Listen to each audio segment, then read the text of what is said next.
இந்த காசா doctors under attack அப்படிங்கிற ஆவணப்படத்தை பத்திரிகையாளர் ரமீதா நவை மற்றும் அவங்களோட குழுவினர் சேர்ந்து இயக்கியிருக்காங்க.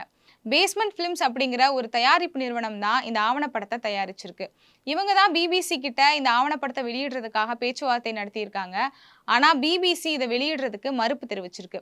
இன்னொரு முக்கியமான விஷயம் என்ன அப்படின்னா, பிபிசியில வேலை செய்யக்கூடிய பத்திரிகையாளர்களே காசாவுக்கு ஆதரவாக செய்திகளை வெளியிட்டாலோ, இதை ஏதாவது பதிவிட்டாலோ அவங்க நடவடிக்கைக்கு உள்ளாக்கப்படுறாங்க அப்படிங்கிற குற்றச்சாட்டும் முன்வைக்கப்பட்டிருக்கு. ஆனா அதே பிபிசி தான் இந்தியால மோடியினுடைய குஜராத் படுகொலை குறித்து ஒரு ஆவணப்படம் வெளியிட்டாங்க. அந்த ஆவணப்படத்தினால பிபிசிக்கே இந்திய அரசினால நிறைய அச்சுறுத்தல்கள் வந்துச்சு. அந்த காலகட்டங்கள்ல தங்களை ஒரு நேர்மையான ஊடகமா பிபிசி காமிச்சுக்குச்சு. அதே பிபிசி ஊடகம் தான் இப்ப காசாவினுடைய பாதிப்பை காட்டாம இஸ்ரேலுக்கு ஆதரவா செயல்பட்டுக்கிட்டு இருக்கு. ஒரு நாட்டுக்குமே ஒரு அரசியல், ஒரு கொள்கை இருக்கு.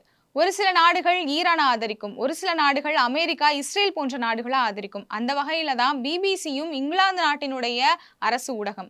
அப்போ இங்கிலாந்து நாடு எந்தெந்த நாடுகள் ஆதரிக்குதோ அதை பொறுத்து தான் பிபிசியினுடைய செய்தி வெளியீடுகளும் இருக்கும். அப்படிதான் இஸ்ரேல் மற்றும் அமெரிக்காவுக்கு ஆதரவாக பிபிசி செய்தி வெளியிடுறதும், இஸ்ரேலால ரொம்ப மோசமான முறையில பாதிக்கப்பட்ட ஒரு நாடா இருக்கக்கூடிய காசா குறித்த செய்திகளை புறக்கணிக்கிறதும் நடந்திருக்கு.